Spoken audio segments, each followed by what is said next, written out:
I don't ever slow up, no I don't take shit. I got no love for the fakeness. If you wanna play tough and wanna hate this, I'll always show up.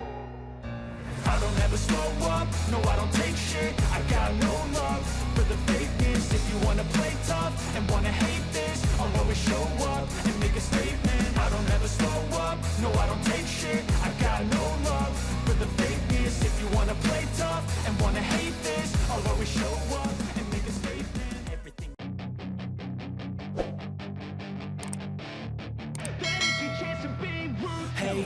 Konsultasi dengan dokter seolah menjadi aktivitas rutin Marc Marquez.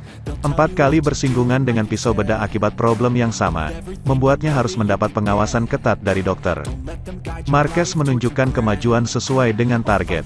Namun, sang adik, Alex menuturkan tidak tahu kapan boleh kembali ke lintasan. Ia meminta pembalap 29 tahun itu tidak buru-buru kembali naik motor. Marc perlu menjalani pemeriksaan akhir Agustus untuk menentukan sampai mana proses pemulihan.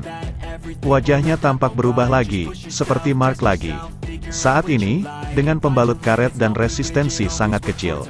Ia perlu menjalani tes untuk mengetahui bagaimana lengannya, batasan pada bahu dan kenapa setelah 1,5 tahun masih nyeri. Dia tahu ada cedera di sana, ujarnya kepada DAZN di sela MotoGP Inggris. Kapan dia kembali, kapanpun dia merasa siap, dia harus menjalani pemeriksaan di sana untuk mengetahui bagaimana semua dan dari sana didapat pertanda. Kemudian, itu bukan hanya revisi, tapi ada kerja otot di bahu untuk memastikan kondisi baik-baik saja dan disitulah dia harus banyak bekerja. Honda berharap Marquez segera kembali ke lintasan pada bagian akhir musim ini.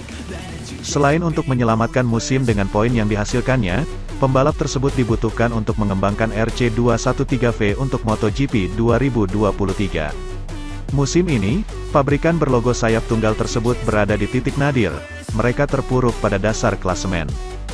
Dalam Grand Prix Inggris, Honda mendapat tambahan beberapa poin dari Takaaki Nakagami dan Paul Espargaro yang finish P13 dan P14. Sementara itu, Johan Zarco, pembalap asal Prancis itu, awalnya menggunakan kompon soft pada ban depan setelah merasa sangat nyaman dengan ban itu sepanjang akhir pekan di sirkuit Silverstone. Namun, sebagian besar pembalap menggunakan ban depan medium, termasuk Francesco Bagnaia yang memenangi balapan. Itu membuatnya meminta tim untuk mengganti ban karena khawatir suhu panas akan berdampak pada kinerja ban.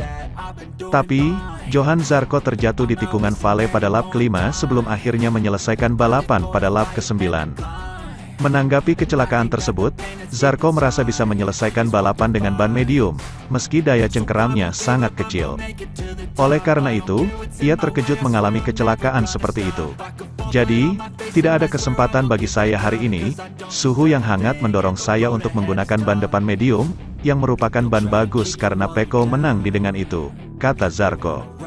Tapi sepertinya bagi saya itu menjadi alasan kecelakaan itu, karena sangat sedikit daya cengkeram ban ini. Tapi saya terlalu khawatir, untuk pergi dengan ban soft dan tidak menyelesaikan balapan dengan kecepatan yang baik, karena secara keseluruhan saya tahu saya bisa menjaga kecepatan yang baik.